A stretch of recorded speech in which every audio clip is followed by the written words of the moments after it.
Good morning, everybody. For those of you that may just be listening, my name is Representative Rosemary Rung. I chair the HB 737 PFAS Commission. We are operating outside the executive order, but we have had permission from the New Hampshire Speaker of the House to meet remotely. I'm not going to go through the rigmarole. I don't know if I could pronounce contemporaneously again. So we're going to pass that, but I will ask everyone, we'll do a roll call. You don't have to say where you're at or if anybody's there, but all votes will be by roll call. So Ms. Mesmer has offered to take the minutes, but I will check, I'll check the roll call too. So, and Ms. Mesmer, are you still okay with that?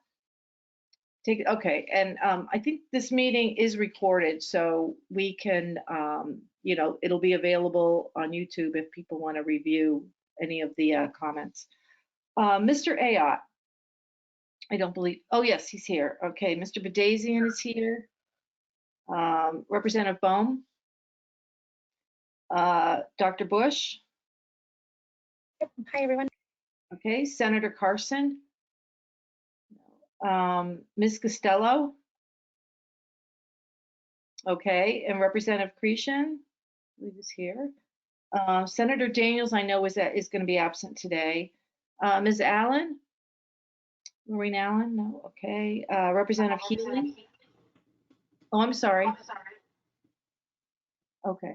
Representative Healy, yes, he's here. Representative LaSalle, Ms. Mesmer's here. Representative Moody, here. Thank you. Ms. Murphy is here. Here. I know Ms. Paradise is not able to be here today. The chair is here. Mr. Wimsatt. Present. Yes. And Dr. Woods. Don't believe it's here. Okay. Is there anyone I didn't? Oops. Yeah, I'm here. I don't see my picture, but I'm here. Oh, okay. Thank you. Yeah, you may have to turn on your video. There's a little button in your control. It's I have a Mac, but at the bottom there's a little. Got it. Oh, great. Okay, great. Thank you. All right. So, all right. I want to welcome April Weber, who's the citizen representative from Litchfield. The stars just have not aligned the last few months since she was confirmed for her to meet to get to the meetings. But April, welcome to the PFAS Commission. We're happy to have you. Happy to have Litchfield representation. I don't know if you want to take a few minutes just to give some of your background on this issue or your interest in it. So I've always been interested in our environment, and when the PFOAs, the issue came out, I attended all the meetings that we had here in Litchfield.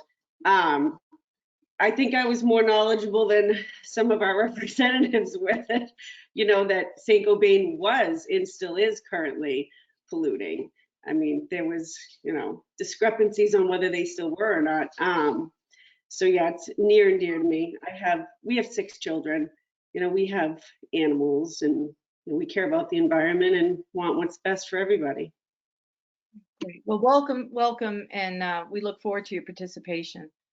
Before I get into the other part of the agenda, I just want to give notice to those people that are participating in the public by phone. We have added public participation to our meeting agendas, but switching to the remote format has presented some challenges.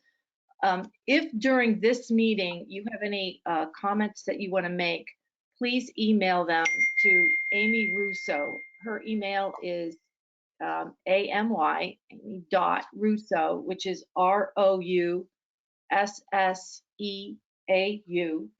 at des.newhampshire.nh.gov. So that's amy.russo at des.nh.gov.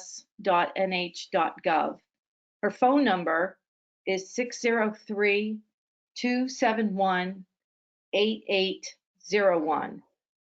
In future meetings, she can send you the link so that you won't have to communicate through her to ask a question. We can have you unmuted at the end of the meeting to ask.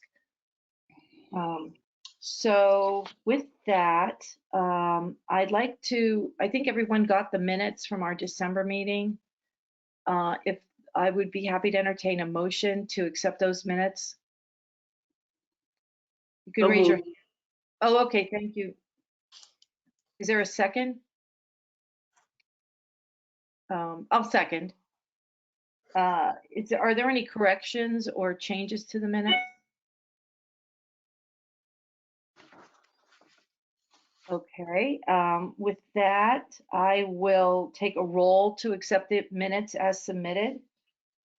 Mr. Ayotte, Yes. Mr. Badazian, Abstaining, was not present. okay. Representative Bohm, I don't believe he's joined. Okay, Dr. Bush, Also abstain as I was not present. okay. Senator Carson, I don't think she's joined. Ms. Costello? Oh, okay, gotcha. Representative Cretion? Yes. Senator Daniels isn't here. Ms. Allen? Yes. Okay. Representative Healy? Abstain. It was not here. Okay. Representative LaSalle hasn't joined. Ms. Mesmer? Yes. Okay. Representative Mooney? Yes. Ms. Murphy? Yes. And the chair votes yes. Mr. Wimsatt? Yes. Okay. And Dr. Woods? Yes. Great. Okay, the minutes pass as submitted. The next item on the agenda is having a presentation by Ms. Tara Summers from ATSDR.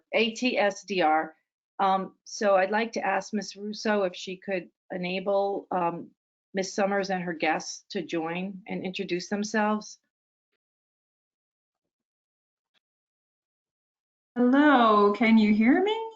Yes, Awesome. Can you see me? I can't see you, but I can see your All slide. right. Hold on, let me see if I have to activate something else here. Oh, my camera just came up. I think that might be it. Are we good? Oh, there we go. Now we can see. All right. Thanks. I know, new technology for every type of like event, right? I also have with me today Jill Dyken, who is the document author. Oh, there's Jill. I can see her now. And Greg Ulrich, who is our Associate Director of Science. I don't know if I see Greg yet. He should be around. I am here. All right, Greg's there. All right, great. Thanks, everyone. So what we're going to do today, I'm just going to give you a little bit of background about how it came that we were producing this document and where we are with the document. And then Jill is going to give the overview of the document since she's the document author. And we also have Jill and Greg here to help answer questions that might come up. I sent to you, Ms. Rong, the links for the document and the fact sheet. It might be helpful when Jill is talking to have the fact sheet. We don't have a PowerPoint presentation, anything formal like that, but we have the fact sheet, which might be helpful and has a lot of the information on it. So with that, ATSDR, we've been working in New Hampshire on PFAS since the PFAS issue first emerged. And unfortunately, New Hampshire has like the distinction of being sort of the sentinel site for PFAS in the country, right? You all made news in New Hampshire pretty early on with detection of PFAS in drinking water, which is a unfortunate distinction since no one ever wants to find out they have contaminants in their drinking water. But it also helped get New Hampshire sort of out in front and ahead of some of these issues more than other communities across the country who are just sort of even now finding out that they have PFAS in their water. So we were initially asked to start a health consultation for this site. It was like late 2016, we were first approached to start the health consultation and to be focused on the drinking water contamination related to the St. Gobain site in the Merrimack and surrounding area. it was still pretty new on everyone's radar, PFAS, right? I mean, it only really come to light in the short amount of time before that. And it did take HSCR, even internally, a little bit of time to get up to speed on this emerging contaminant. And now even maybe emerging isn't quite the right name for it because we found it so many places. Maybe now it's a known contaminant, but we're still learning a lot of the science behind it and what to test for and how to test for it and what those health impacts are. So we started working on some PFAS documents. In 2019, we got the data that we used for this document, and we're creating 2 documents for the Merrimack St. Gobain contamination, the Merrimack area, rather, not to exclude anybody. We're doing one that's released right now in public comment. This is the private drinking water wells that people have, and that's the document that we just released in public comment version. And we're doing a separate document focused on the public drinking water system, and that will come out hopefully later this year. The challenge is we separated the 2 documents for a couple of reasons, and one that often trying to, with the public drinking water system, it takes a little bit more time to do some water modeling in order to understand what those concentrations might be that people have had exposure to based on the way the drinking water system works. So we focused this first one just on the private wells. And just so you know, a health consultation, it's not like a study, it's a little bit different. I don't know how many of you are familiar with our health consultations. So when we do a health consultation, what the process is we're given data on environmental media. It can be water, air, soil. In this case, it's drinking water. And we look at the concentrations in that drinking water. And then what we do is determine if we think the concentrations are at a point that could potentially harm human health. So this is different than when you hear about a lot of health studies. Like health studies are looking sort of at like often people who are sick and kind of working backwards. So what we're doing is starting with the environmental data and moving forward to determine if we think it's a concentration that might harm health. And Jill can maybe explain more about that if she feels I didn't do a good job explaining it. But sometimes it's easier at the beginning just to explain that little bit to people, because I think a lot of times people are more used to like a study model than a health consultation model. And so it takes a little bit of shifting in your brain to think about it a little differently. So we released this document. It came out just about the middle of December. It is in a public comment version. And for us, what that means is that any member of the public, anybody, can write comments back to us. And we will then take those comments, and before we release the final version of the document, we will address those comments in the final version. So I encourage you all, if you have comments, to please submit them. There's information on the document. I believe it's on the fact sheet too, correct, Jill, how to submit comments. So anything you ask us today, we will definitely try to address those questions or concerns.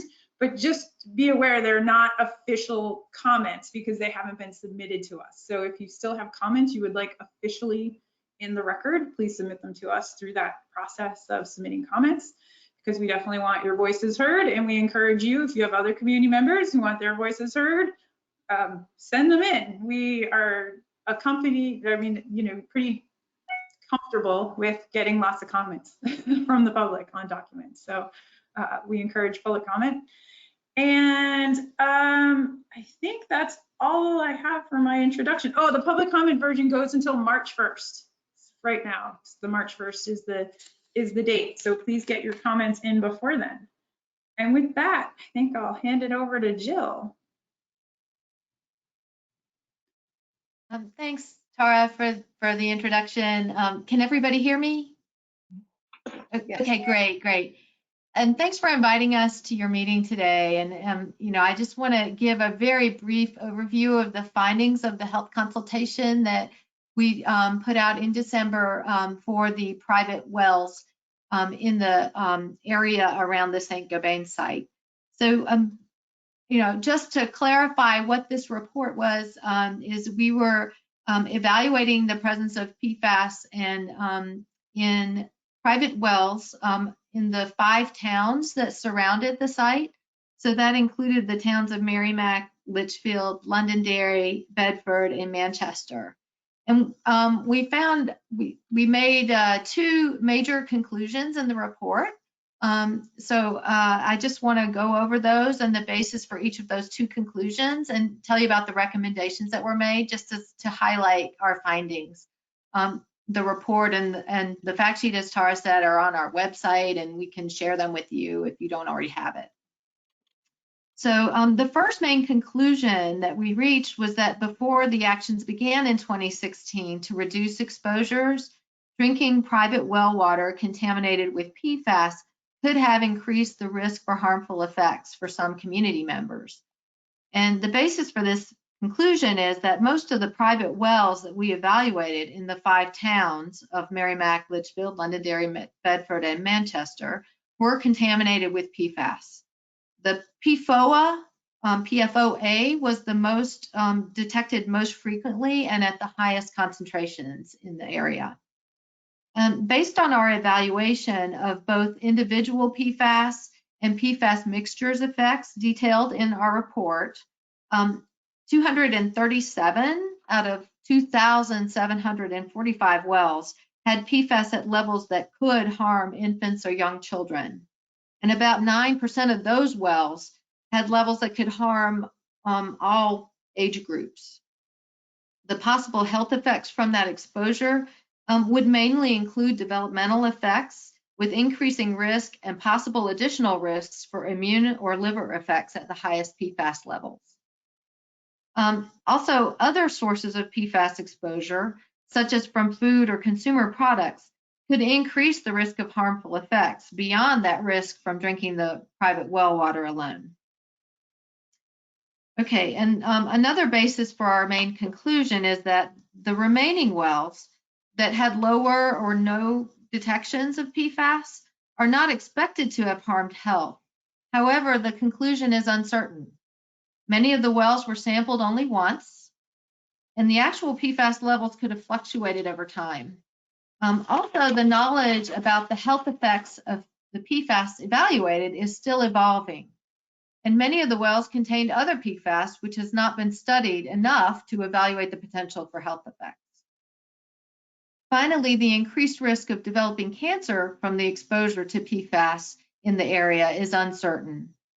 There is suggestive evidence that both PFOA and PFAS, 2 of the PFAS contaminants, are carcinogenic, but the science on PFOA, PFAS, and all the other PFAS is still too limited for us to be able to quantify that risk numerically.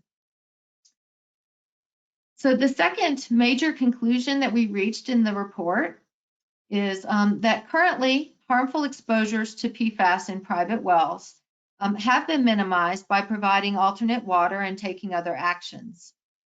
People who continue to drink contaminated, untreated private well water, however, may still have an increased risk for harmful effects. Since 2016, bottled water has been provided to residents whose private wells were affected by PFAS. More than 750 private wells in the area have been switched to treated public water or are now equipped with point-of-entry treatment systems, and these are regularly tested for treatment effectiveness. Some private wells with low levels of PFAS or wells with no detections may remain in use. Based on the current science, harmful effects are unlikely if PFAS concentrations in these wells remain low. Residents drinking from private wells that were never tested or who were offered but declined alternate water, they may experience harmful effects if they drink water with high PFAS concentrations. So those are our main 2 conclusions, and now I'm just going to go through the recommendations that we make in this report. And I'm just going to go through these one by one. Private well owners who had potentially harmful exposures in the past should discuss their exposure with their healthcare provider and consider taking steps to reduce other potential PFAS exposures, such as those from consumer products containing PFAS. Residents should reduce exposure from background sources of PFAS by avoiding or limiting the use of products containing PFAS. Example of products that may contain PFAS include food packing materials, stain-resistant carpets, water-resistant clothing, cleaning products, and some cosmetics. ATSDR recommends that nursing mothers continue to breastfeed and contact their healthcare providers with specific concerns. ATSDR is available to consult with healthcare providers as needed. To help protect formula-fed infants from potential exposure, caregivers should use premixed formula or reconstitute dry formula with water sources not containing PFAS. Residents using point-of-entry treatment systems to remove PFAS from private well water should have the systems maintained and checked periodically to ensure removal effectiveness. Residents continuing to drink from private wells should monitor their well water quality and should work with the local authorities to take appropriate action to remove harmful contaminants if needed.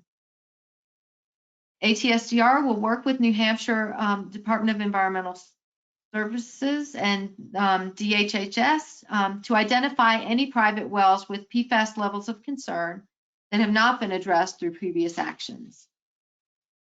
So those are our recommendations, and and the report also notes that that ATSDR is available to discuss individual results with private well owners, and we'll continue to be available upon request to answer any other kind of public health questions that arise related to this site.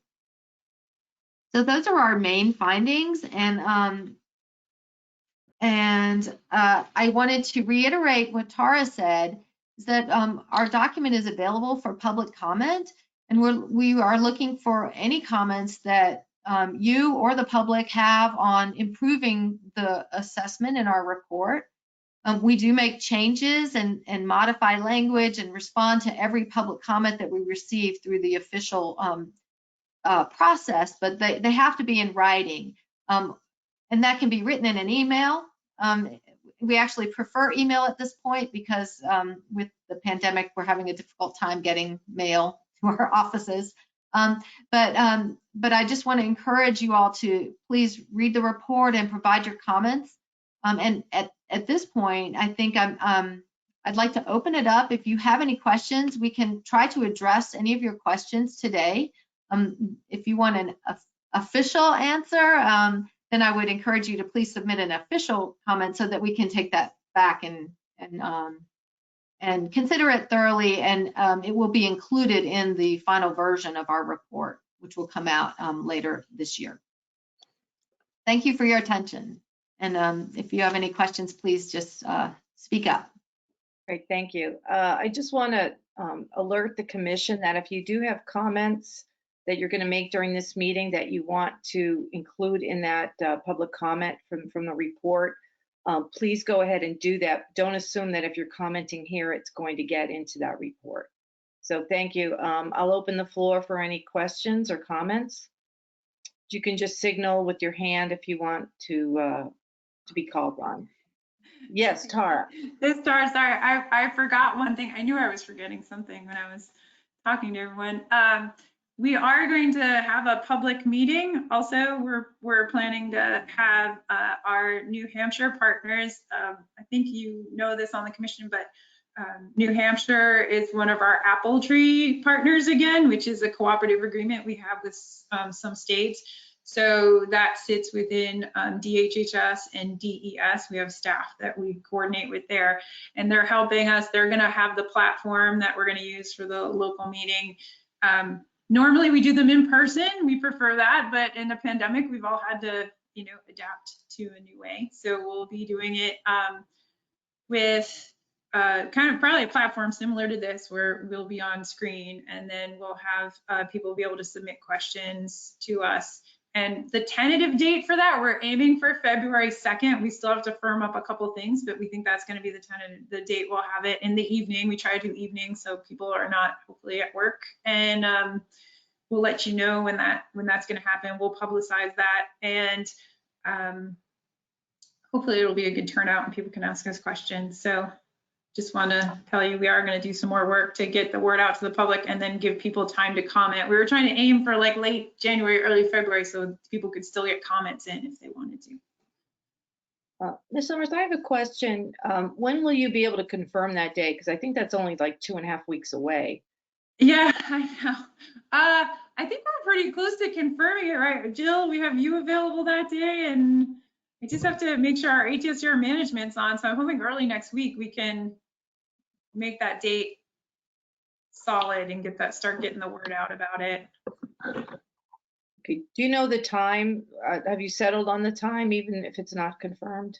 Yeah, usually we try to aim for about like a 6:30 start time. So hopefully it gives people time to, you know, if they're working a day shift, kind of be home, but also not too late in the evening that it goes too late. So we generally try to aim for about 6:30. But if you have other suggestions, like if for some reason you know a reason that's not a good date or time, we can try to be flexible. No, I would just, if it's, you're saying February 1st at 6:30, it's tentative. February 2nd.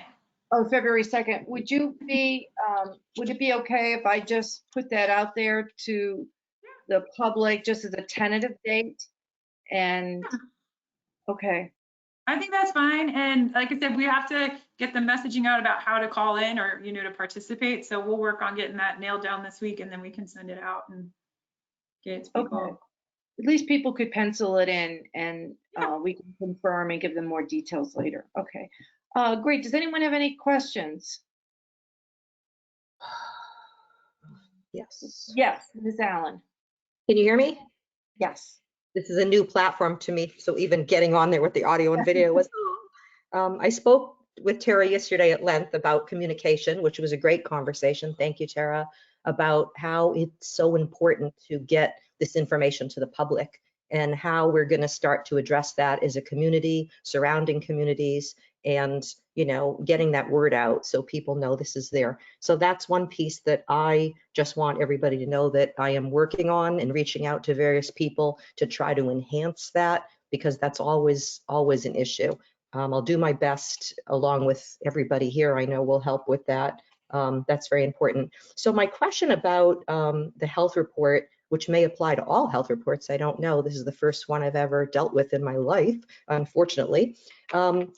To me, and I don't know if it's valid or not, it's just my observation, there seems to be, when I read this a couple times, this discrepancy from my point of view between when we look at the percentage of wells, right, in the definition of contamination, the low exposure versus high exposure, where the cutoff is. So as we all know, New Hampshire went through an extensive MCL process, rigorous science.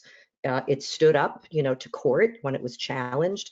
The science was ruled as absolutely valid. The cost benefit analysis was a whole little bureaucratic snafu that I just stay out of that stuff. So when we look at, my worry is there's a lot of people that, this is very stressful for humans, of course, and it's kind of the easy way out for them to say, oh, good, it's fine, you know, my anxiety can go down, I don't have to do anything about it. And I understand why people think that way, but they may not be safe. So when we look at New Hampshire determining that the wells are over the New Hampshire MCLs, which is only based on 4 compounds, right? And then we look at those numbers, and then we look at the percentage in the report that are deemed, you know, harmful to various populations. So my concern is, and I'm going to have to try to find a way to write this up in the public comments, which I haven't figured out how to message that yet.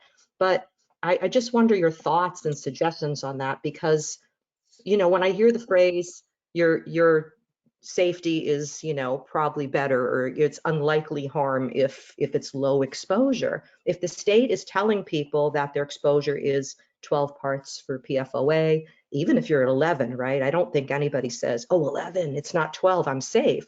You know, I worry about, what do we do with this information? You know, how does the public, because that's what it's meant for, right? Public protection. So that's a huge issue that we have to address. And as we know, you know, there's a lot of science out there, but the science has to go through all that other layers, you know, for the stuff that you guys know.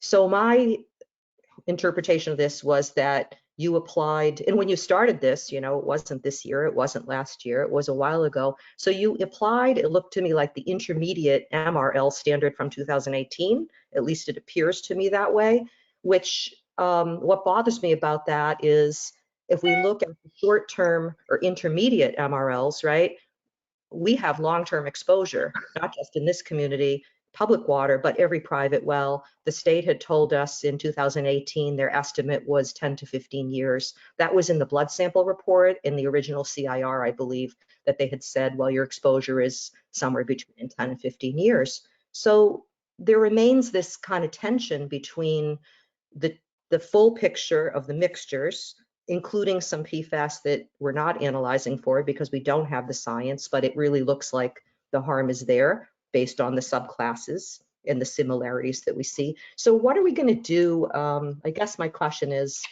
it's hard to talk about this complex stuff succinctly, as you can hear. So two things. One is defining the low, what the threshold is, and then what happens moving forward. We have this document and it's on file and it's our be all end all, and we're still evolving over the next few years. How do we incorporate an update when science is validated, when the EPA continues to look? Michael Reagan had stated before the holidays that the carcinogen is likely, and he said what did he say? Immense tenfold or hundredfold or thousandfolds for certain compounds, less than what's the current levels. So what are we going to do to incorporate, the New Hampshire threshold, what's evolving federally, what isn't there federally, and what this report says, so people truly know, their risk factor. Hopefully I made sense, because that was a lot. Sorry, guys. It was. Hi, Lorraine. Oh. Thank you very much for all those comments. There's a few comments in there, so I'll try to discuss a little bit about it. I mean, these are, of course, as you know, unofficial responses, and we will respond to your official comments in the final report. But yeah, I mean, you raised a lot of really good points, and like sorry, my screen moved, and I was looking at you, but you moved. So let me talk about a little bit about the science that we use to reach our conclusions in the report, and to give a little bit of basis. So the way that we do an evaluation like this is generally we take the environmental sampling data and we estimate, given how much water people drink, what their characteristics are, what would be their dose, like how much of this contaminant would they get in their bodies over time, and then we compare it to what we know in scientific studies, in toxicological studies on that contaminant. And so that's kind of what our report does, and we use that comparison to decide if there's a concern or not. And so we used what we have as minimal risk levels that are how ATSDR kind of standardizes our review of the toxicology on a different contaminant. For PFAS, we have 4 minimal risk levels for those 4 contaminants, and those were the ones that we have numerical minimal risk levels. If that dose that we calculate is at or below our minimal risk level, we think there's minimal risk, and that it's really safe for people based on that science that minimal risk level was based on. But then if it's above that amount, it's not necessarily likely to cause health effects. And so so we do further analysis to kind of refine and see like how much above our minimal risk level, based on the site-specific characteristics, whether, what levels we think are of concern. And that's kind of what our report does. And we have some charts in there, which I'm sure you saw, where it's like these wells were below the risk level and these wells were above the minimal risk level, but we think they're okay. It's really a way to prioritize the concern. For a situation like this, where there were thousands of private wells and we had to come with an overall conclusion for all these wells, we kind of, the way that our maps were shown were an attempt to kind of prioritize. And so the wells that we found that were high exposures, I mean, those highest concentrations were definitely of concern. And so I think what we found was that, you know, we tried to prioritize the ones that, based on our current science, we think are definitely harmful effects, we think could lead to health effects. But then we tried to kind of convey some of the other issues you raised about how the science is evolving on these things, and we don't know about the mixtures, and you know, maybe our sampling data might not have been perfect, and so there's a lot of uncertainty. And so the ones that are shown to be like, we don't think health effects are likely, we want to say that's uncertain, and that we want to keep watching the science, and we want to keep, you know, so we want to stay engaged with our community and make sure that we take the proper responses as the science develops.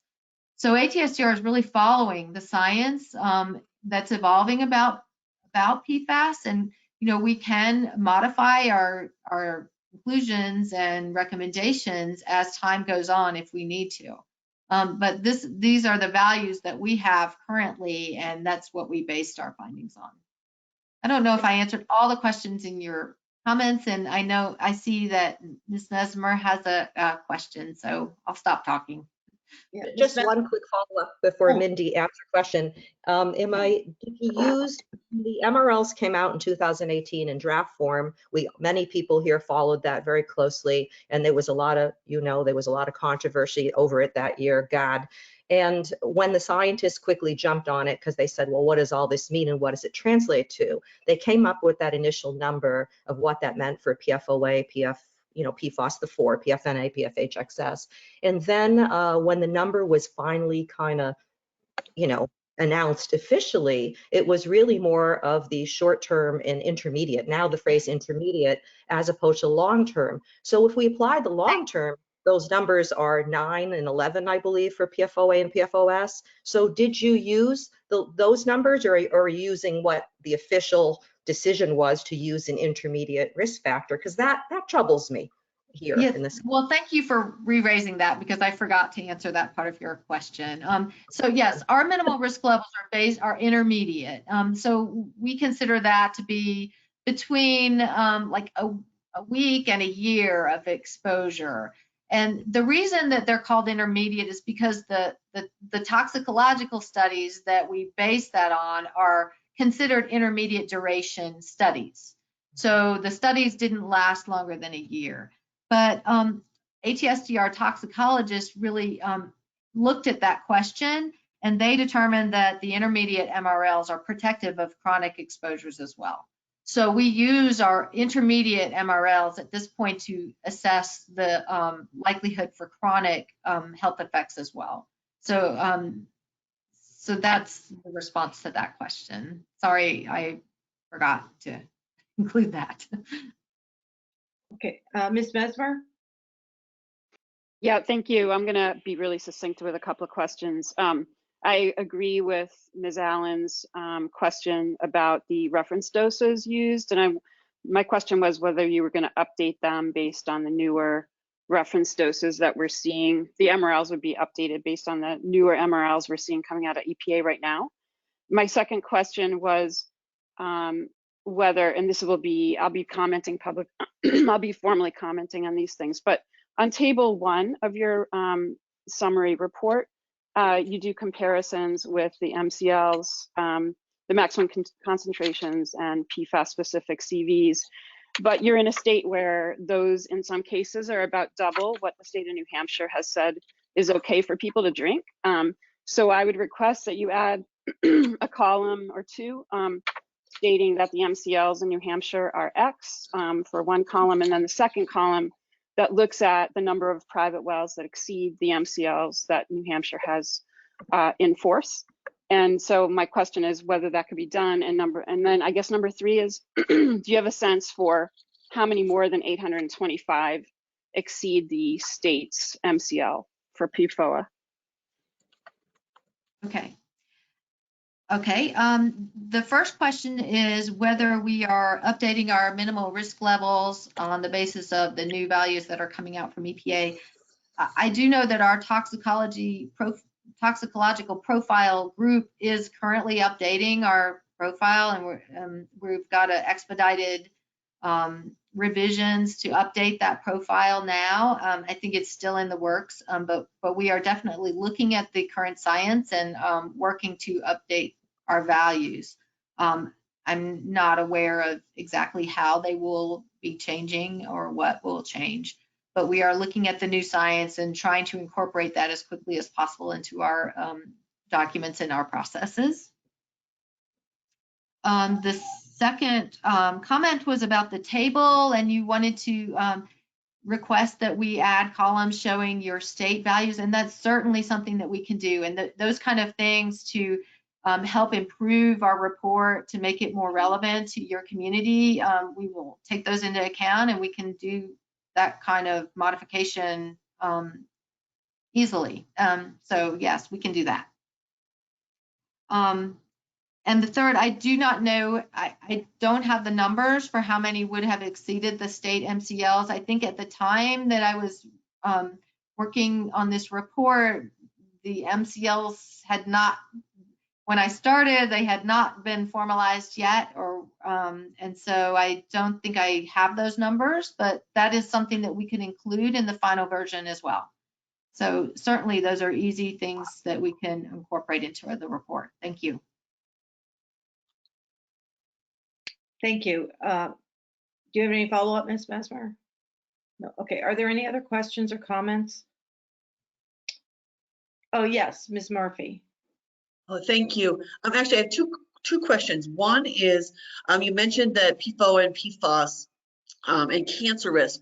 What efforts are being taken to quantify that risk by the ATSDR? And then the second question is, you mentioned that the ATSDR advice was to discuss exposure with healthcare providers. And many of us know, because we've worked toward legislation to address this issue, that the majority of our healthcare providers here are not well informed on this issue. Is there anything that ATSDR is doing specific to support that education of providers, so that when people are sent to them, it's not a fact sheet that somebody hands out with no real knowledge or understanding that will really help, impact healthcare? Thank you. Thank you, Ms. Murphy. Excellent questions. The first question was what efforts are ATSDR taking to quantify the cancer risks for PFOA and PFOS? That is not something that is within ATSDR's area of that we don't do quantitative cancer risk. We rely on EPA and sometimes state numbers to be able to quantify cancer risk. So that's we don't do that. We are following the science, and we are, keeping very up to date on what's happening as far as those revisions as those values do get developed by different organizations. And we will assess those and see if we can incorporate them into our process. The second question I'm going to defer to Tara because we do have resources that we're outreaching to area clinicians. So. Yeah, hey, so we're working with our apple tree partners in New Hampshire to try to, again, bring up the issue of how we can do some more provider outreach and education. ATSDR in December, they, I think you might have seen before the clinician guidance we had. So in December, they made a shortened version of that. They decreased the words and made it a little shorter, easier for clinicians to read. So that got posted to our website in December, so we can start trying to push that out too for providers for a really fast sort of overview of PFAS. And then for some more, in-depth provider education, I know New Hampshire, I think Kathleen Bush is on the phone. They're working to reach out to some nursing providers for some PFAS education. We're also now at ATSDR, we've hired a few new folks on board who are clinicians, medical providers. So if we have an individual who has questions about PFAS and their provider needs some resources, we have another providers who can sort of talk to them and point them in the right direction for resources. So we're always trying to do some outreach. It's been a little challenging during a pandemic to get provider attention. I'm not, that's been a challenge at some of the sites we've been working at. Providers are stretched really thin right now. And so to try to get on their radar for anything outside of COVID is a little rough, but hopefully I'm optimistic 2022 is the year we start to emerge from COVID. I think I thought that in 2021, but I'm really hoping 2022. And so as we start coming out of that, maybe we can again hit hard getting more information out to the providers as the springtime comes around. There's also the Northeast PFAS conference, which is happening. That was supposed to happen in 2020, right? Correct? Some of you may be involved in that. That was going to happen in 2020. It got bumped. Now it's going to happen in 2022. So I think we can start building on this momentum as things start to, reemerge, I guess, I don't want to call it post-COVID. Maybe that's not the right word. But as we start to all get back on more normal grounds, we can do some more provider work. It is on our radar, I guess, is the short answer. Okay, are there any other questions or comments? I just have one, and I want to thank you all for your time today. But I hang around with a lot of just regular people that don't know much about PFAS and science or wells or whatever. They would really struggle to even know what ATSDR stands for, what it means. And with the Merrimack Cancer Report, with the ATSDR report following shortly after, the public in general is getting overwhelmed. And I think they really don't know who is the subject matter expert they should be listening to. So I would encourage ATSDR and DES and DHHS, whenever there are opportunities to issue joint communications or make it look as though there is a consistent general authority to provide counsel and information to the public, I think is good advice. I know the Apple Tree Grant is getting to that, but I think we have to really drive home the fact to people that, this is, here's some information. It's coming from these group of agencies and departments. This is what we agree on. This is what we're counseling you to do, or advice we're giving. So they don't hear, same but maybe not similar messages from different groups. That just, and I'll include that in the public comment.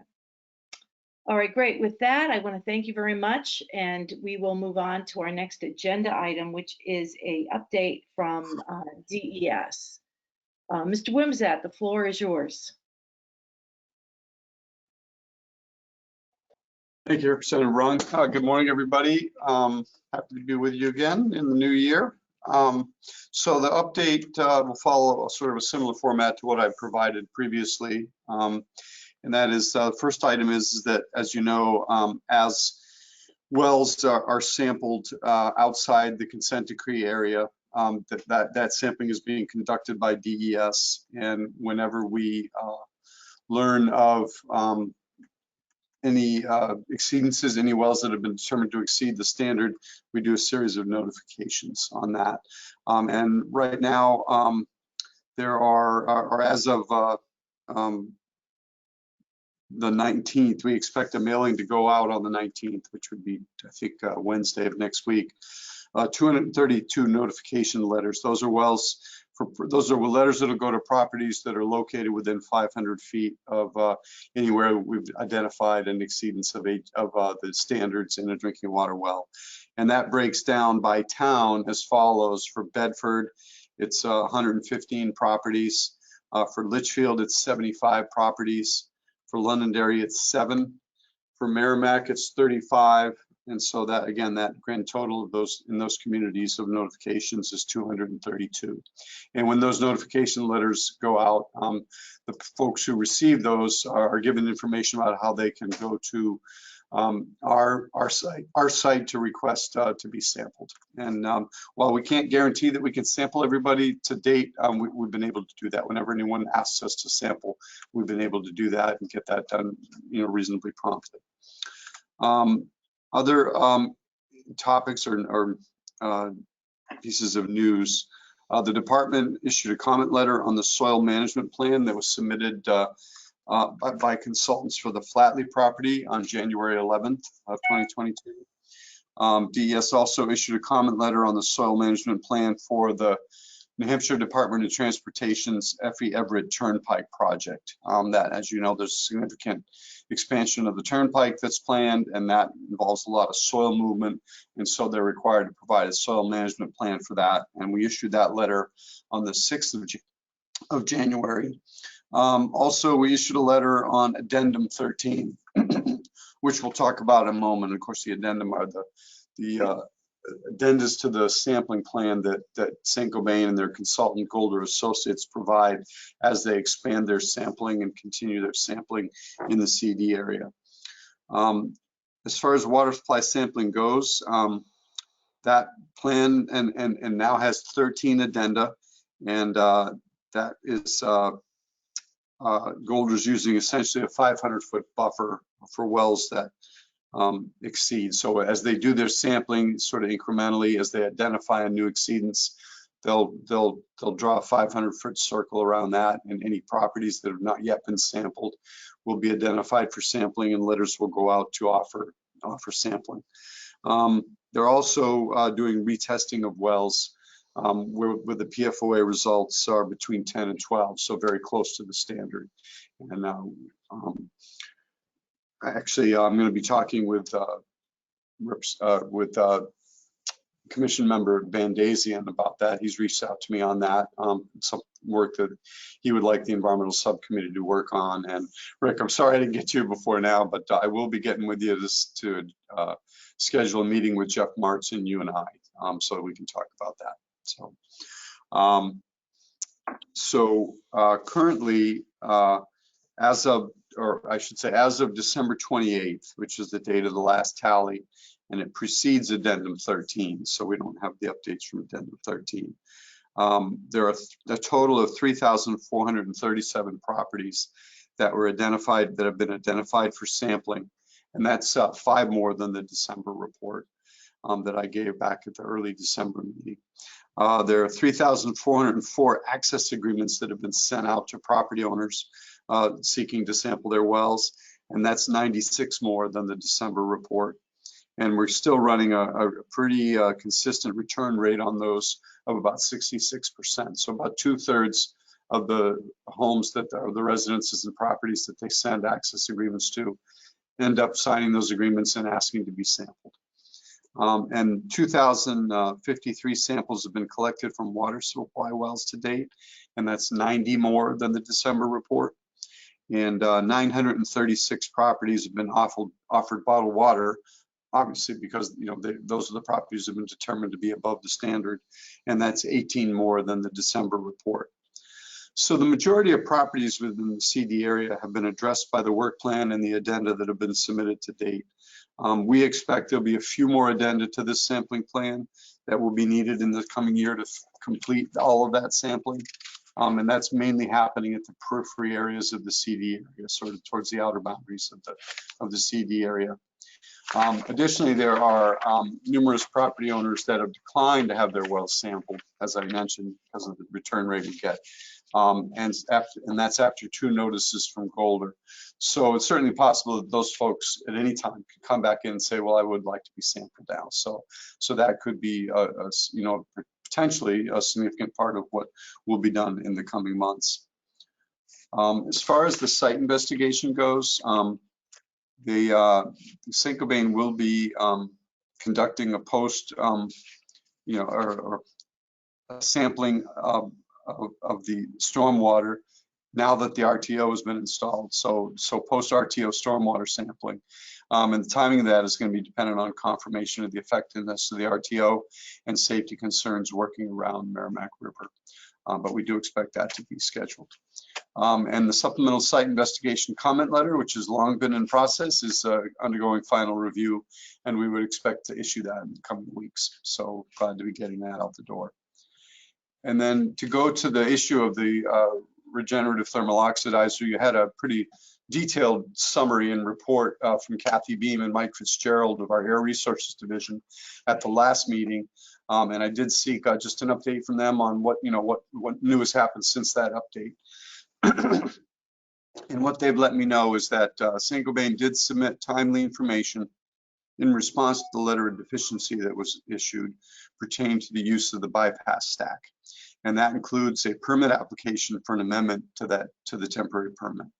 That would basically be an application to formally integrate the bypass stack design and construction into the permit. In addition, the division conducted an inspection on January 6th to review corresponding records that related to the reported bypass operation and to discuss the oxidizer's monitoring plan.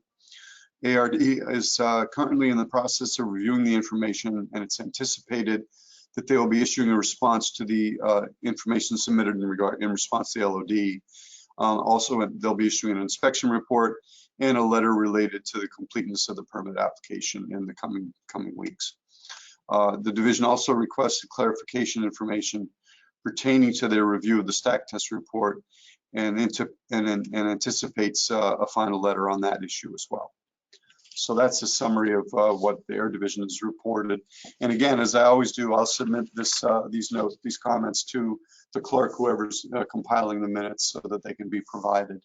And it probably would be helpful to try to show it to you right now, but in support of the information that I just described about the drinking water sampling program, there is a map that's part of Golder's report on that, and I will include a copy of that map, which is color coded to show where sampling's been done and where what the relative results have been, and that'll be included in what I submit to the clerk. So if they want to include that in the minutes, they can certainly do that. And that's all I have. Thank you, Mr. Wimsatt. Ms. Mesmer's the clerk today, so if you could send that to her and copy me, that would be great. Thank you. Absolutely. Thank you. Will that go to the rest of us as well? I'm sorry, will that go to the rest of us as well? What we typically do, Representative Woods, is we cut and paste Mr. Wimsatt's report into the minutes. Oh, okay.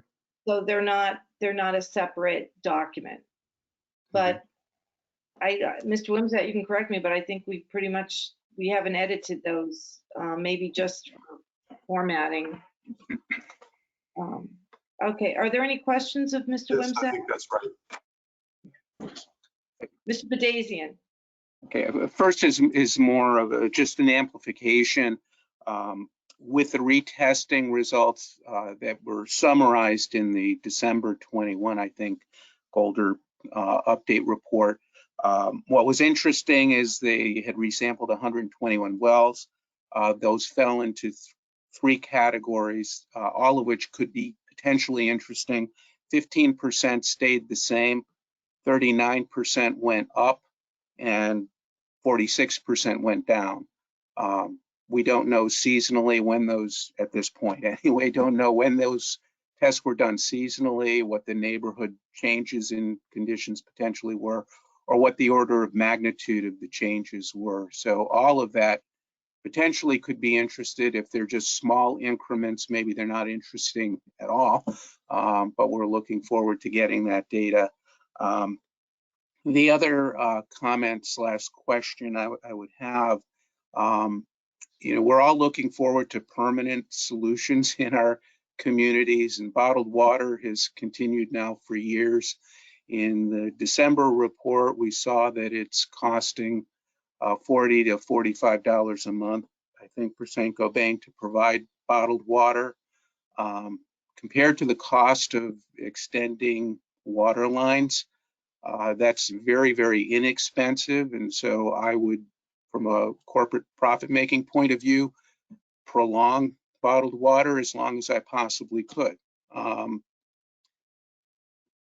looking at those color maps in Bedford specifically, but also in other communities, the area that's still brown within the consent decree, which are the areas where testing is to be done, still covers a great area where water lines would have to be extended. And my understanding from conversations last year was the testing was anticipated to be completed in 2021. It seems like we're far off from that, and I don't know if there's a reason why, but I think the longer it takes to complete that testing, the longer it will take parties to get to the bargaining table to hammer out a permanent solution, and the longer people are going to be on bottled water. Knowing the construction cycle from the last time we had to extend water lines because of PFAS, it seems to me that extending water lines for permanent resolution in 2022 is off the table. And we're probably looking at 2023 to 2024. And I don't know if those are bare extrapolations in a long, once again, comment-filled question. But my question ultimately is, do we understand why it's taking so long for Golder to complete testing in areas we know need to be tested? Yeah, thank you. Your question's well taken and your points are well taken. And the first thing I'd say is that we remain working to negotiate significant provision of alternate water to a number of areas within the consent decree. We are a little frustrated, but we're hopeful that we're going to get close, that we're close on that. And I don't think it is necessarily beyond the realm that construction of some water lines could occur in 2022. Some of these projects, if we can get to an agreement, could be designed and go out to bid relatively promptly. So we're still hopeful for that. We're hopeful that some significant work can occur in 2022. Certainly true that more work would end up happening in 23 or 24. But certainly understand. I think that, and when we meet with Jeff, I think we can talk about your perceptions of and your interpretation of the map. I'm not sure that there's as much sampling yet to do as you may think there is based on the map. So we can talk about that and get clarification. Jeff is our resident expert on exactly what that map means and how much more work there is to do. His general assessment has been that we're getting very close now, so while all the sampling has not been completed in 2021, I think the lion's share of the sampling has been completed in 2021. And right now, really all we're looking to do is get to yes on a number of decisions about either extension of water lines where that's appropriate and the densities support it, or installation of point of entry treatment in areas where it's not practicable. Okay, other questions of Mr. Wimsatt? Yes, Ms. Allen. So I like that you said you're getting close. Yay! Because I know it's been a long, long process. 2019 is when they started, right? The sampling of the wells. So I'm glad you don't say that phrase that we all hate. These things take time, because that pisses people off. So we're talking about the properties that you are pushing for responsibility, the responsible party to make right, and that's what you're working on. Then we have the other folks, right, that they haven't taken responsibility for. There isn't anybody to quote pin it on, and those people exist. So private wells that are in that category, and weirdly enough, I still categorize the 4 MVD wells, right, for public water that responsibility hasn't been claimed. So my question is, the federal Infrastructure Investment in Jobs Act, I believe, with the $10 billion, the $5 billion for small and disadvantaged communities. I'm going to look at my notes here so I get it right, including private wells, public drinking water, groundwater, right? So public water and underground sources. So that's good for New Hampshire, plus $4 billion for the Drinking Water State Revolving Fund for grants, and $1 billion directed to new set aside money for the Clean Water State Revolving Funds, also for grants. So I'm bringing this up because I think it's important, and there's some reps on this call, so you guys can maybe tune into this and everybody can put their head around this. My group and some others worked real hard with our federal delegation to make sure when they brought this forward in DC that the language was very specific, that it would really help us. And the word grants was very important there because we know that, you know, we borrowed money, Merrimack has borrowed money from the revolving fund that the ratepayers, taxpayers have to pay back. So two things I would like to know. One, my understanding is as a state, you have to update your plan, you know, with the federal government to some way to address, you know, these new funds. So that's something that I'm wondering, you know, what the timeline is if you're working on that. And the other piece that bothers me a little bit about this, not from a state perspective, but I don't know if we can do anything about it, is I looked into this federally, and I was worried because Merrimack a few years ago, as we all know, really did a good job of educating our community as to the impact of these chemicals. And the community in good faith voted to invest, I think it was 18.5 million, I think, Rosemary, right, of our money in this remediation, you know, of our public wells. And in good faith, the assumption was that we would, on some fashion, work to be reimbursed for that instead of just paying it back, you know, to the revolving fund. So my worry is this is a great program nationally with 10 billion specifically dedicated for PFAS remediation. I mean, it's just immense. So I'm wondering what your thoughts are as a state and what your interpretation is of this, because when you apply for something like this as a community and you don't have shovels in the ground, right, and you're in that stage one where the engineers are looking at the planning, we would absolutely qualify for these programs. But because we have 2 wells that will be completed in spring and the other 2 by fall, and we are kind of far ahead here, in your opinion, is Merrimack kind of, where do we fit in this? You know, are we able to be reimbursed by any of these programs, or is this going to be something that it's like, uh-oh, sorry, you already did it, so it's not a new project? So that's my worry. I wasn't able to get an answer from our federal delegation. They looked into it and they said, oh, that's a good question, ask the state about that. So how are you going to incorporate, you know, these programs, and, you know, what's your take on this at this point? Sure, those are great questions. And actually, you know, a lot of money has been coming from a lot of different sources, or at least there's promise of a lot of money, whether it's the American Rescue Plan Act, which we've already received significant funding for that, which we've got a bunch of engineers and geologists working very hard to figure out how to best appropriate that money, in part through our standing state revolving fund program, including a lot of that which is going to be provided essentially as grants or loan forgiveness. We've got the bill, it's an odd acronym because it's a law, not a bill, but the bipartisan infrastructure law, noted as BILL or BIL, which is providing a lot of new funding, which will go out even, you know, for, it's not just a lump sum coming in, it's actually annually funding over the next 5 years, significant increases in the monies available to the states, including New Hampshire, for drinking water, wastewater, and specifically for PFAS. And then there's other, you know, packages that are still in play on that. So it's more money than we've seen for infrastructure in a really ever, or in a very, very long time. And I think that I can't say for sure everything, because we're still trying to we're communicating daily with EPA and with Washington about just what the eligibility criteria for these things are, what are the constrictions on how we can use the money and who's eligible to receive funding and what kind of funding it is.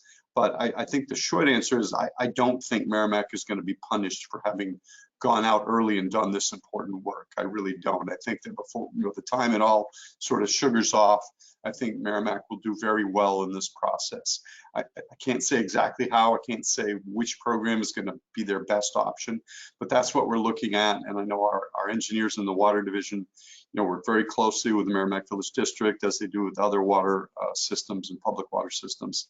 And they're going to be always working to try to maximize the financial benefit that each of those systems gets from these funding programs. So we are working feverishly on this, and we continue to do so. We're having to, really look at our ability from a staffing standpoint to manage this, because it's so much more money for infrastructure that we're going to be administering. And we're already taking steps to augment that so that we can do this as effectively as possible.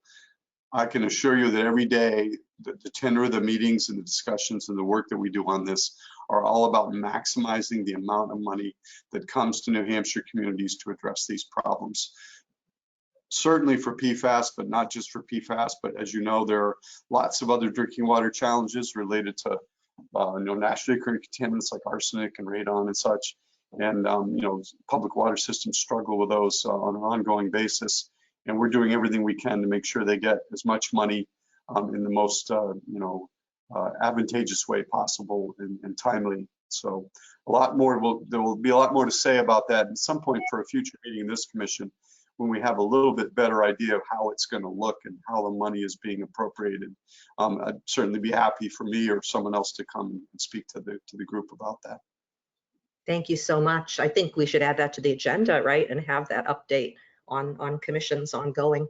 That's great. Thank you. Thank you. Any other questions for Mr. Wimsatt? Yes, Ms. Mesmer. So I have a question about the numbers. You said 232 letters are about to go out on January 19th. Were those 232 included in the 3,437 identified for sampling? I'm going to say probably yes, because that's a report that's updated. Well, no, I'm sorry. We're conflating two things here. The notification letters are basically sent out to anybody who's within 500 feet of an exceedance. And that could be inside or outside the CD area, all right? Because we do those notifications throughout the region. The numbers, the 3,437 properties identified for sampling are properties identified specifically by Golder within the consent decree area for sampling. So there could be some crossover there, but basically the 3,437 number is a number that is specific to Golder's work or Saint-Gobain's work inside the consent decree area. And so these 232 are outside the CD area? No, they could be in both. They're anywhere where an exceedance has been identified, we're going to send a notification. In the cases where it's inside the CD area, if Golder should be including it in their sampling plan, so we wouldn't necessarily have our staff go and do the sampling, but we're still required to do the notifications. So I have a couple of follow-ups. Do you have a number of the wells, the private wells outside the CD area that have been identified for sampling then? Or could you bring that to us next time? Sure. I don't mean to put you on the spot, but we do have that okay. number. We can bring that. Okay.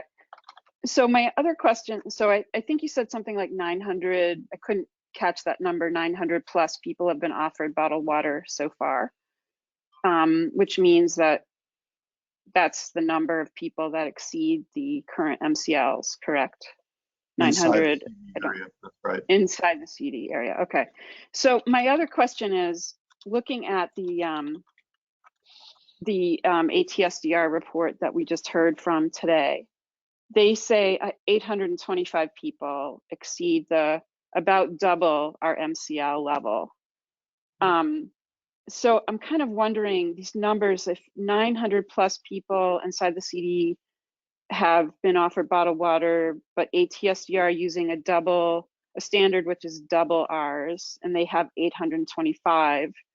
Their map looks the same, similar to the CD area map that you are using. I don't understand, there's a big discrepancy there. then. And I don't understand why, and wondered if you are sharing data between the two agencies, and if, and this kind of goes to Rosemary's question, Representative Rung's question about sort of a unified message that goes out, because it has the real appearance to me of underestimating the true extent of the impacts and the true extent of people that should be concerned about drinking their private well water. Yeah, so I'll be quick to say that I can't interpret, I'm not going to try to interpret ATSDR's report, and any questions about what their report represents should really go to them. What I will tell you is that, yeah, and I think we've already had in the conversation in their presentation on this meeting, they were not using the same number. They're not comparing to our MCL, which is 12. And at the end of the day, it's easy to talk about this because PFOA is really the driver. We don't really need to talk about other contaminants in the aggregate when we're talking about it. Really, it's about PFOA concentrations, right? And so we enforce an MCL of 12 parts per trillion. So when we give you a number inside the CD area of wells that have been offered bottled water, that's anybody that's been sampled to date that is over 12 parts per trillion. Now, some of them were from early on, and they were over 70 when we were using that as our guidance. But many of those are under 70. Many of them are between 12 and 35, or where pick a range. So basically, it's not surprising that those numbers are not the same, because ATSDR, as I understand it, is not using our 12 part per trillion number as a benchmark. They were using a higher number. So it stands to reason that we would have a total number of wells that are greater than 12 than they would have if they were saying how many wells were above some other number that's more than 12. Right, a follow-up. So what I'm saying is their number of 825 is still fairly high, even though they're using a standard which is about double the state of New Hampshire standard. So I was just wondering if their area of the study that they did was similar to the CD area, which kind of it looks like to me. I don't know how that number is so high then. I see, you're suggesting the number is high.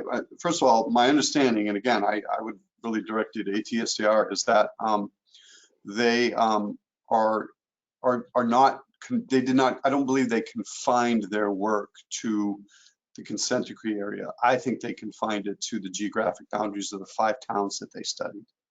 And many folks know there are a number of wells, not an insignificant number of wells outside the consent decree area that are above standards.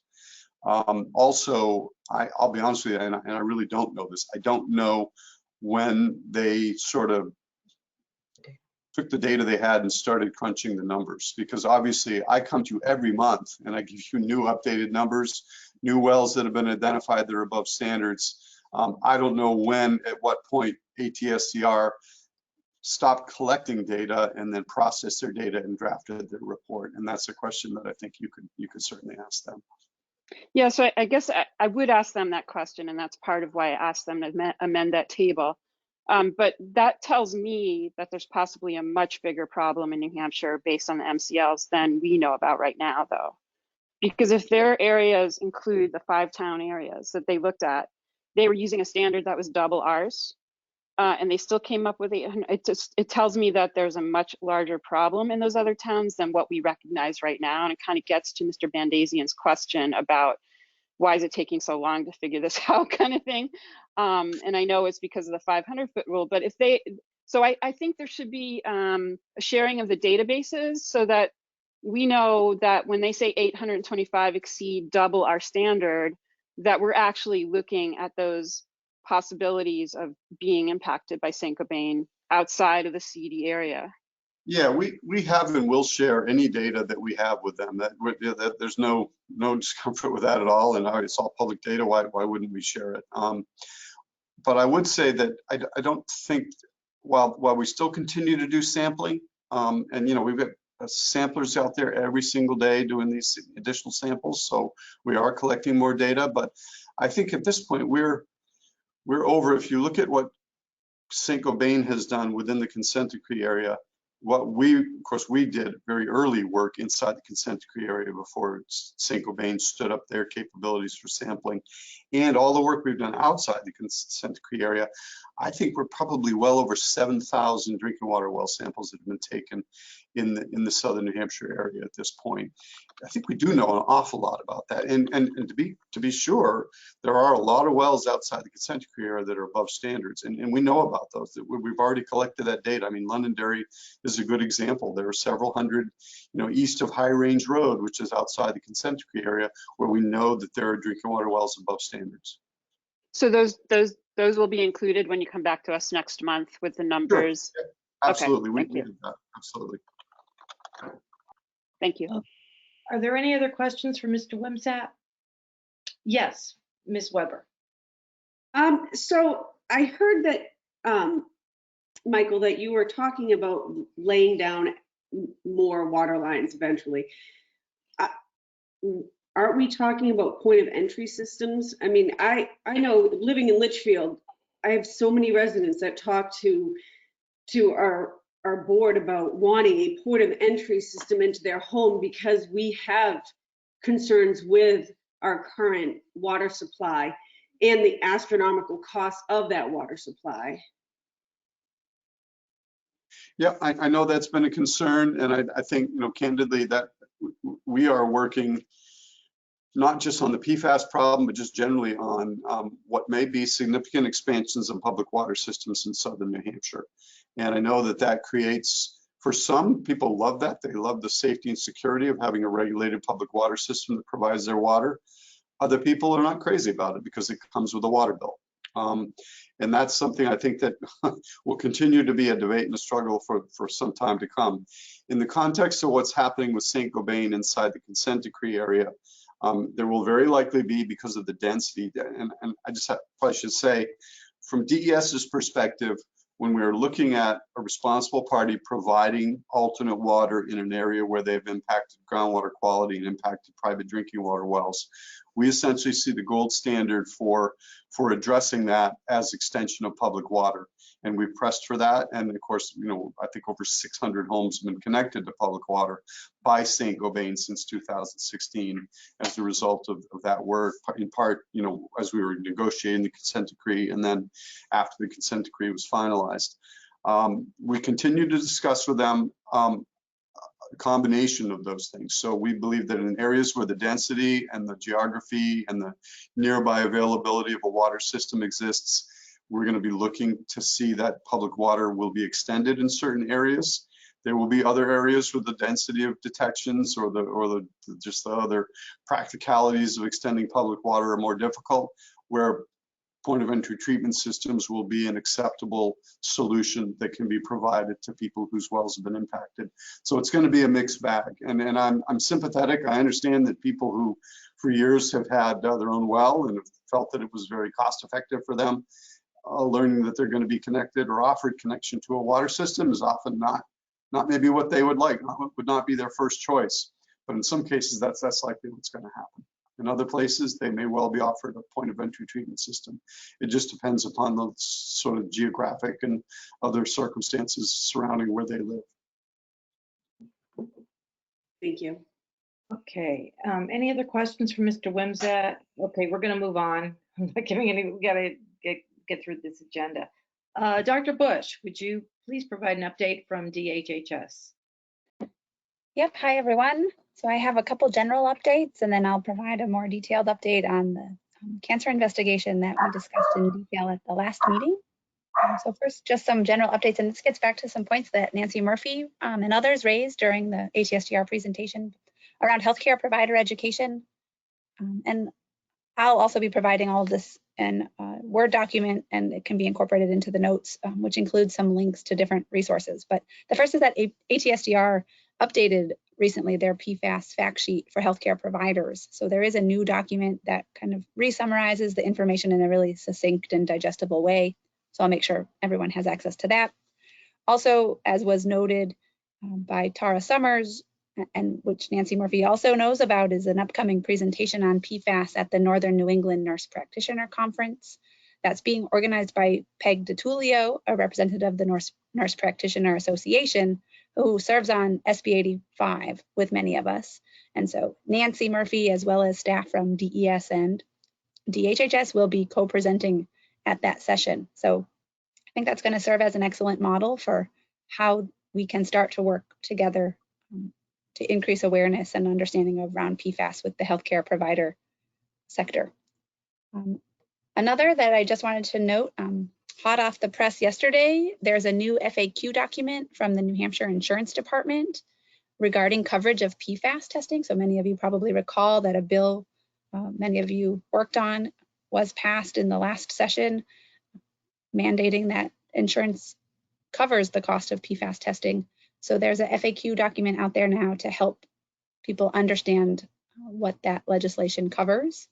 And staff at DES, again, largely staff at Insurance Department and DES worked together on that. And there was a press release yesterday, and that FAQ document is now available on their website. So if we move in to updates around the cancer investigation, we've been working very hard since we met last to move forward in planning a public meeting. So we can also tentatively schedule in a public meeting for Thursday, January 27th at 6:30 p.m. It will be a remote meeting. We are working on a press release, social media, and website content, and we'll be sure to share all of that with you all so that you can help circulate that in your communities. We also ask that you continue to connect any concerned community members with the Cancer Concern Review Team, the CCRT, and I'll include the contact information for that. So I know many of you have done that already, and we really do appreciate that warm handoff, linking them to our program here within the CCRT. And as a reminder, the CCRT is our internal Cancer Concern Review Team, which has membership across Health and Human Services, DES, as well as the Cancer Registry at Dartmouth College. I should also note that Whitney Hammond is on the line, our chronic disease director. Sorry, I meant to mention that. It wasn't in my notes, so I didn't read it, but she is here on the line with us today. I'm providing these updates, but she is welcome to add details if I overlook anything, and is also here to respond to any questions. I thought it would be interesting to note that we had several public inquiries coming in by phone and email following the original press release and the presentation. Many of those were somehow personally touched by cancer and have shared questions as well as a willingness to support the efforts. So at this point, those calls and emails have plateaued. I think we received around 20 in total. And we were contacted by individuals who are interested in being included as the investigation moves forward. And several noted, some noted that they may have resided in Merrimack for some time, but have since moved out and then been diagnosed with cancer. So that's important for us to consider as we move forward. And we were also contacted by some who were employed at St. Cobain and subsequently diagnosed with cancer. So also an important piece of information to take into consideration as we move forward with our investigation. And our next step is really to be defining, to outline this case definition for who we will be looking at in more detail as we continue our investigation. And we'll be developing a questionnaire to assess residential and occupational history to better understand those potential risk factors that may be contributed to this elevated cancer rate we're observing. There were some questions that came in over email since our last meeting. And so we've have this written response that I'll include, but I'll also talk through some of those points that were raised over email and do our best to answer them here. So one was around sensitivity analysis done as part of our original presentation and ongoing analysis, specifically around what reference populations were used and comparing cancer rates to New Hampshire and also comparing cancer rates to national averages. And I just want to take a minute to reflect or to talk a little bit about the fact that we use this SIR or standard incidence ratio to guide our work, but really we're using our DPHS cancer investigation protocol, which is based on the CDC cancer investigation guidelines. And these guidelines really are what will inform our next steps in Merrimack, and data is one piece of that. And just as a reminder, that first step is kind of the initial contact and raise of concerns. Then we move into step 2, the assessment, including data analysis. Step 3 is determining the feasibility of further epidemiological study. And step 4 is then moving forward with actually conducting an epidemiological study to assess the associations between cancers and potential environmental risk factors. And so the decision to conduct an investigation is not based solely on the SIR calculation. There's multiple factors that we have to consider. So primarily based on whether the evidence as presented fits the definition of a cluster, whether there's scientific and biological plausibility that these cancers could share a common etiology.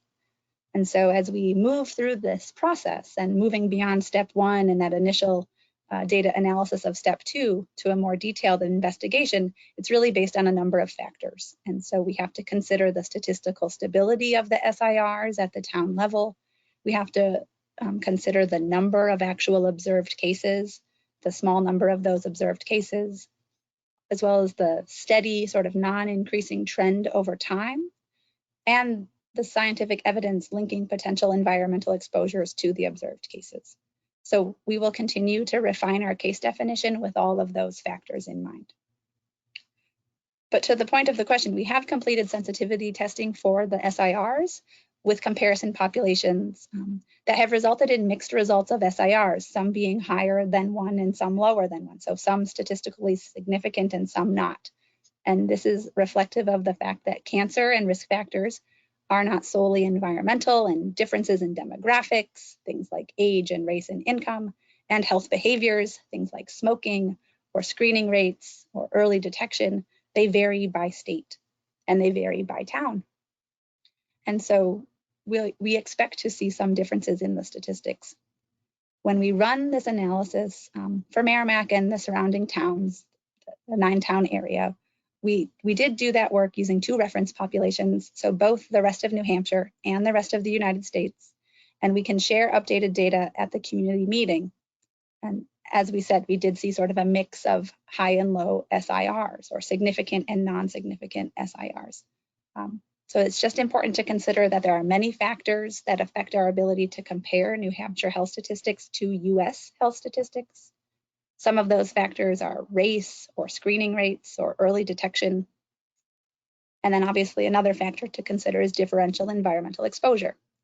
And so these factors vary substantially across the US compared to New Hampshire, and that can make it challenging to meaningfully compare New Hampshire cancer rates to overall US cancer rates.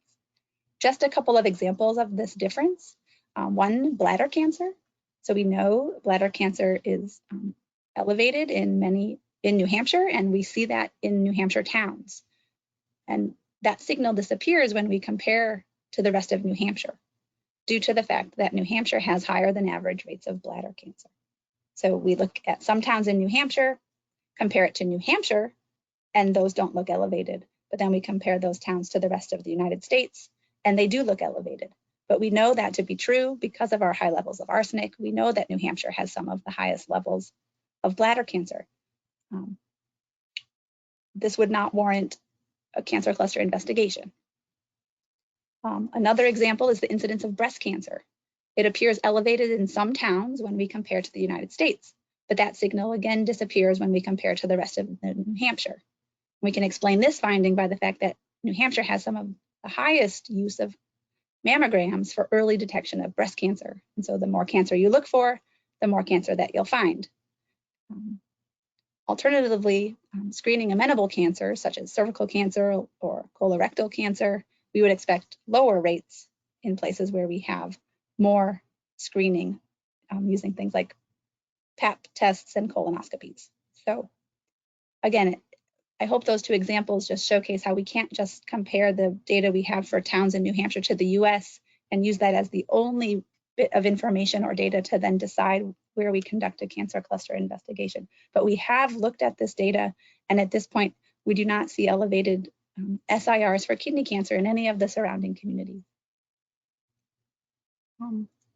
I'll include a statewide summary of New Hampshire cancer rates from the most recent cancer burden report in this update.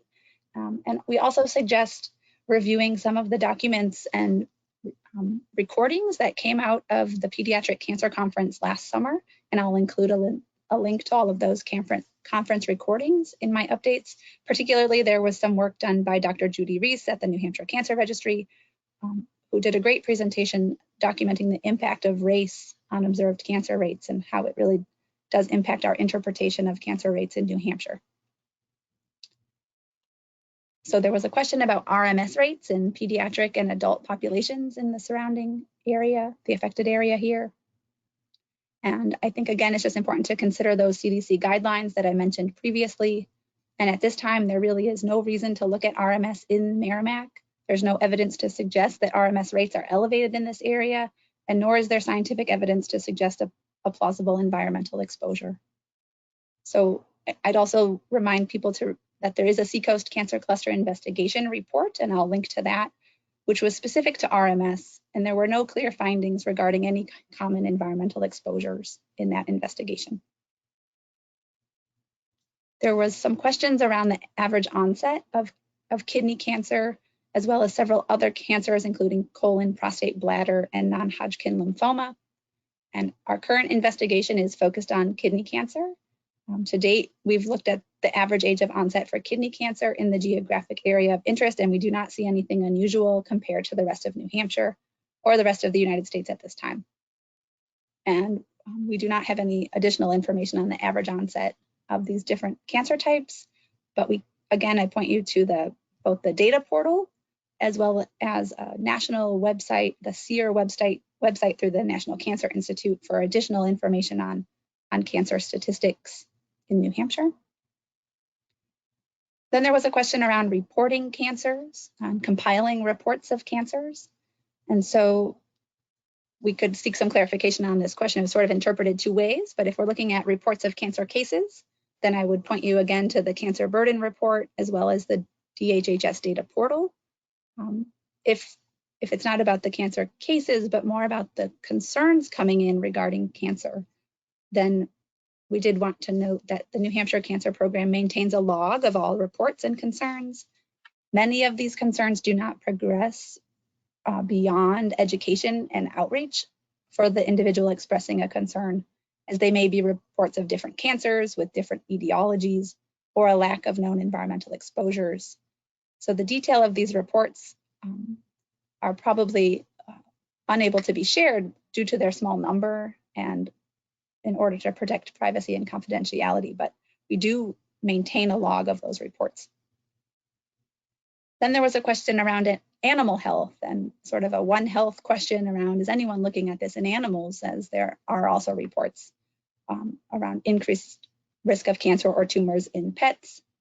And so it's important to note that the focus of the state law that established the New Hampshire State Cancer Registry and gives us the authority to collect these data is specific to people and not to pets, and more information can be found on the GenCourt website with the original statute. I did reach out to Dr. Abby Mathewson, our New Hampshire public health veterinarian, just to inquire about if this data is tracked in any way, and she was not aware of any state-run sort of cancer or tumor registry for animals. Some academic or research institutions may study this, and there may be some reference laboratories that exist that conduct biopsies. It's just extremely important to note that any data on this would be extremely biased given the cost of conducting those procedures on pets and animals, that only a select number of people would pursue that course of action with their pets. So that would be a very strong limitation of any data. And then my last update was around the ATSDR health consultation report, and just wanted to again thank our ATSDR partners for being here today, and to reiterate that as part of the New Hampshire Apple Tree team, we're committed to working together to continue to improve our communication around these issues, and we'll work together on a number of public meetings, whether specific to the cancer investigation or the ATSDR health consultation. So with that, I'll pause, and I'm happy to take any additional questions, and Whitney is here as well. Thank you very much, Dr. Bush. Are there any questions of Dr. Bush or Ms. Hammond? I have just one comment, and it reinforces an earlier comment I made, that I think it's important, particularly with these two public meetings coming within a week of each other, within days of each other, is to make sure that it's explained the different roles of DHHS and ASDR, and how some of their information is interpreted, just so if the public sees that there may be some, they may consider things inconsistent or confused. So I think it's important to be as united in message as we can. And thank you very much, Dr. Bush, about scheduling that meeting. I know there's many, many people that are very interested in it. Thank you. Ms. Mesmer. Yeah, so I just want to have some clarity. So you have not looked at the RMS rates in the Merrimack area at all, or the 5-town area of Merrimack? So do you need a formal request for that to look for those? I take it. I guess I've answered the question. So secondly, so when you talk about, say, kidney cancer, does the state look at other cancers, or do they look at the first incidence of cancer? So say someone has colon cancer and then they get kidney cancer, is it counted as both and then the incidences are tracked? Do you or do you track people who have several different kinds of cancer, like colon cancer, breast cancer, kidney cancer as well? I'll invite Whitney to respond if you, yeah, thank you. Yeah, so hopefully I'm unmuted. I'm new to this platform. Yes, so the answer is we do track. So say somebody is initially diagnosed with kidney cancer and then is later diagnosed with colon cancer, those both would be tracked in the cancer registry. So do you track people with multiple kinds of cancer as well? Yes. And so was that looked at for Merrimack, whether people in Merrimack were more likely to have several kinds of cancer versus other parts of the state? No, that was not looked at.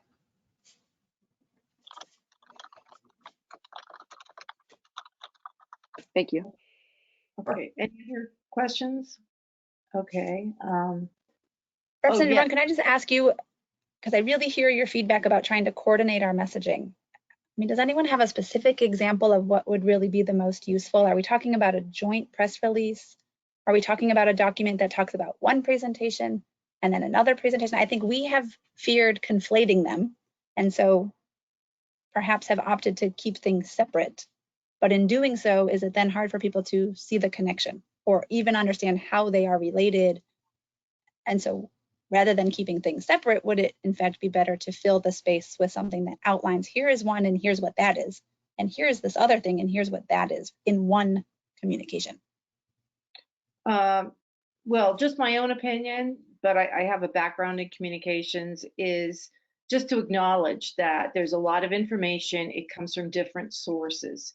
And these are some of the sources. This is a source from DES, DHHS, ASDR, EPA even, CDC.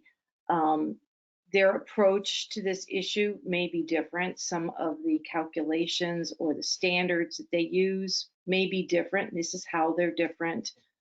I mean, I think just Ms. Mesmer's comments to Mr. Wimsatt about the area of well sampling, you know, like the consent decree area is not the same as the boundaries of each town. Just so I think people can understand getting information from different sources as long as they know what has driven that information or that source of information. They know the parameters around it so that they can understand what's the difference between an MRL and an MCL.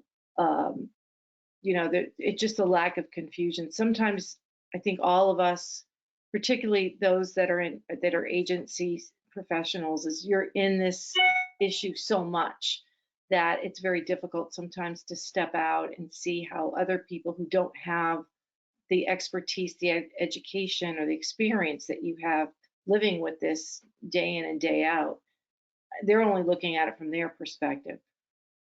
If you want to set up some time, Dr. Bush, where we can kind of talk about communication strategies, I'd be more than happy to do that. I am a little cognizant of time, and I know Representative Mooney, I'd like to move on. She's compiled some great information about legislation. So let's just, maybe we can talk about it offline. I'll set some time away. I'll set some time apart for us. Perfect. And I invite anyone else to share that type of feedback with us as we move forward. Right. So at this point, I want to turn the floor over to Representative Mooney, who I really appreciate the work you've done on this. So if you want to update the commission, it would be great. Thank you, Madam Chairman, and good morning, everyone. The new legislative session has certainly hit the ground running in a big way on legislation relative to this commission. I spent some time this past week and shared with Representative Rung a chart I have compiled. Hopefully you'll consider it as user-friendly as I do, in terms of organizing the legislation related to PFAS for this coming session. And I don't know, is it possible, Representative Rung, to share that chart on the screen at this point? I think I'm going to defer to Ms. Russo. Ms. Russo, you're listening in. Is there a way that Representative Mooney can share her screen? I have just made her a presenter, so you should be able to share your screen at this time. Okay, got it. Thank you, Ms. Russo.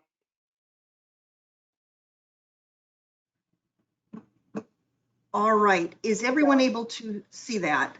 Yeah, it's cool. Oh, wow, okay. All right. So just very quickly, I'm going to start with, I have listed what I have identified as 11 bills total. And if you have any more suggestions for this coming session, please let me know and I'll add them to the chart.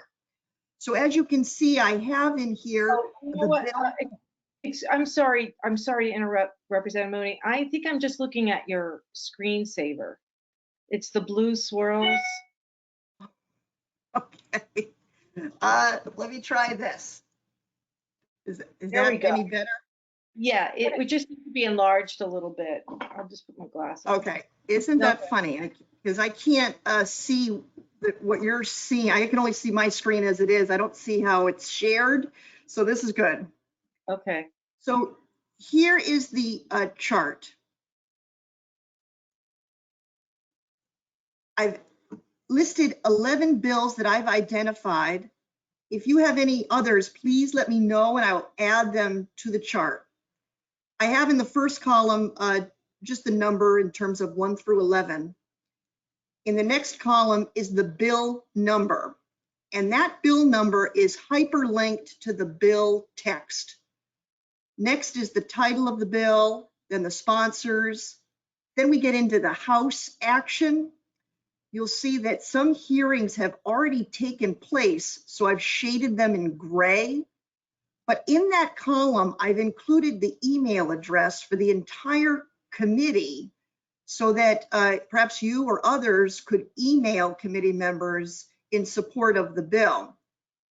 The next column is Senate hearing and contact information, and then various notes. I intend to keep up, maintain, and update this chart throughout the session. House bills are due out February 17th, so things are moving very quickly.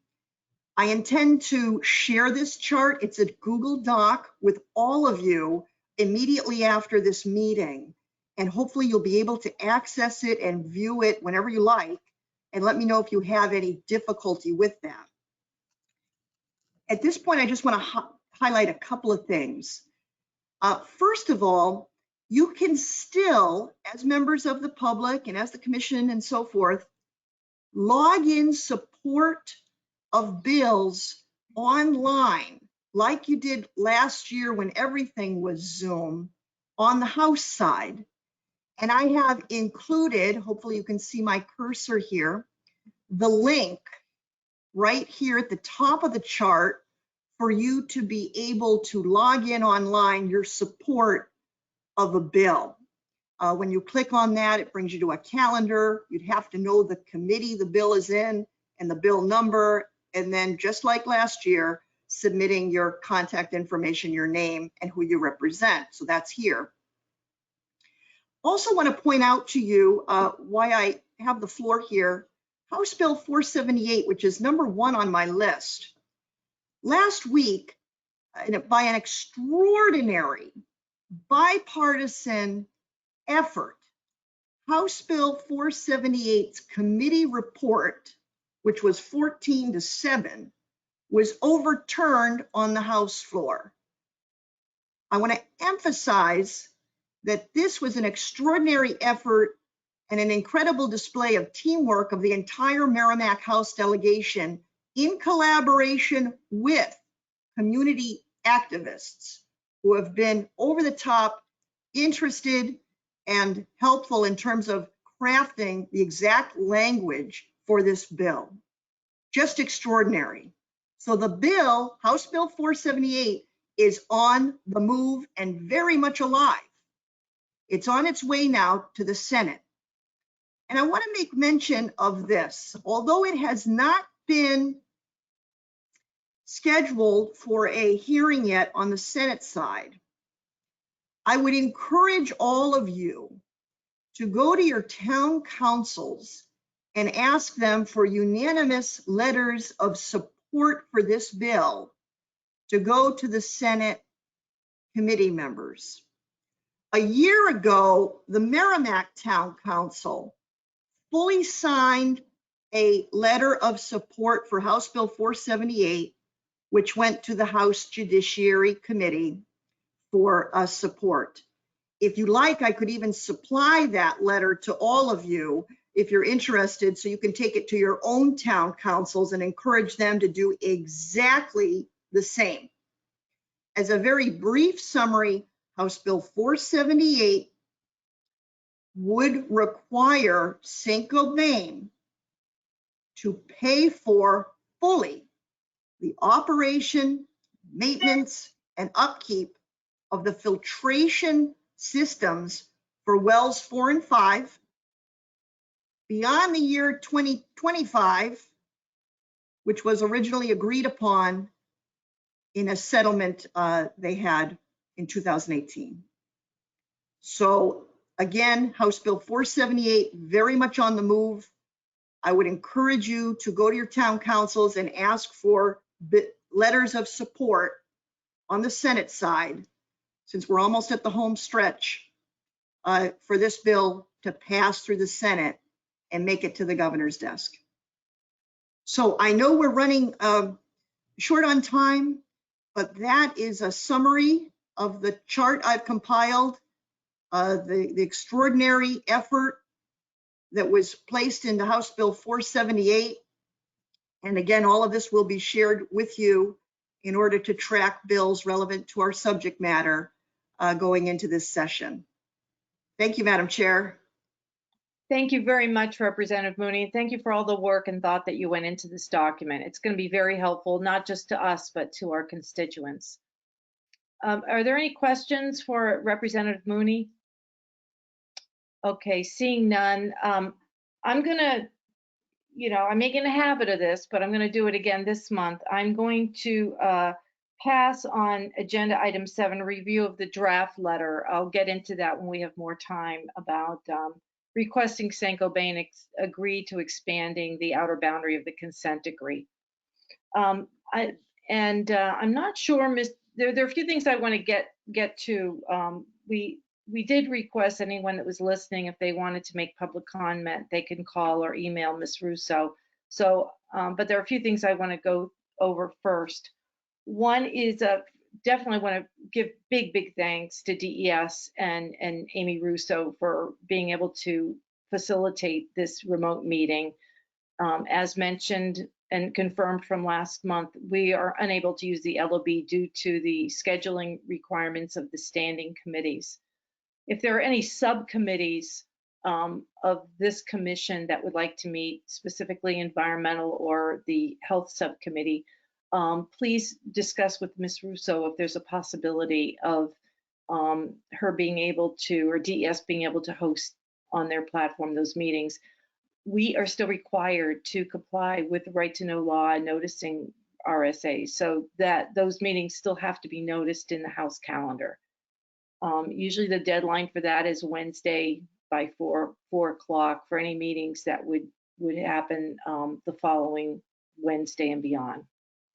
I also want to say I had the pleasure of meeting our new assistant that can help post things. We have a really big backlog of things that need to go on our website, but I met with the gentleman yesterday at LOB, and we're going to see those documents coming up hopefully within the next week. And I'll send you an email when I think I've caught up. And if there's anything on our website that's not there that you are aware it should go up, just please let me know. And then I have some unfortunate news that Emma Paradise contacted me this morning, and she's resigning from the commission. Her family's relocating to Connecticut. So I would ask Mr. Bandazian if he can give some thought or have some discussions with the folks in Bedford to see if there's someone from that community that would want to serve on the commission. The RSA spells out that that person's name would have to be, they'd have to be nominated by Senators Daniel and Carson, and then be appointed, have that confirmation of that nomination made by the Senate President Morse. So, give some thought. We can always talk offline, but Mr. Bandazian, you would probably be more aware of someone who could fill her shoes. I have on my calendar the next meeting would be on February 11th. That's the second Friday of the month. Since we are meeting remotely, I want to just take a straw poll to see if it's convenient for people. If maybe we could meet at 9 o'clock instead of 10. What I'll do is I'll just send an email and let you know. If you want to keep it at 10, that's fine. But since we're saving time on a commute, it may be more convenient for people to meet earlier. And I want to thank very much Dr. Woods, Representative Woods, for taking the minutes for our January meeting in our quest to have equity. I've asked Ms. Mesmer, she's taken the notes for this month's meeting. So the February meeting notes would be taken by a man, and I'm going to ask if Representative Healy would mind taking the minutes for our next meeting in February. It's really not as bad as it sounds. We can talk offline. These meetings are recorded, so that makes it easier. They don't have to be really, really extensive minutes. They just really have to capture the essence of the meeting. And DES and DHHS send their updates electronically, so it's pretty much cutting and pasting. But sorry to put you on the spot, Representative Healy, but we can talk. That's okay. I'm running out of. I'm okay with it. I'm okay with it. Okay. Thank you very much, because we're going to be going around. I've given special dispensation to Representative Mooney because she's going to be doing that legislative update every month, and I really don't want to ask any of our staff professionals from our agencies to take minutes. They have enough on their hands. So anyway, it's 11:58. I would like to take does anyone have anything else they want to say? Oh, and Ms. Russo, anybody from the public that submitted comments? I have gotten no comments or questions from the public. Okay. I don't know if it's going to, how well it's going to work if we have public participation in the remote option. I think maybe we'll just keep it here. If people want to send it, they can email it in rather than sending, having people register and sign up and whatever. But okay, so if there are no other questions or comments, and I'm not seeing any, I'll entertain a motion to adjourn. The motion made by Representative Woods, seconded by Ms. Murphy. Thank you very much. We're not going to bother with a roll call on it. If I get my hand slapped, it won't be the first time, right? So I just want to wish everyone a really nice weekend, and thank you very much for your participation, and thank you everyone for your contributions to this discussion. Bye. Bye, everybody. Bye. Thank you. Bye. Have a good weekend. Yeah, you too. Take care. Bye-bye.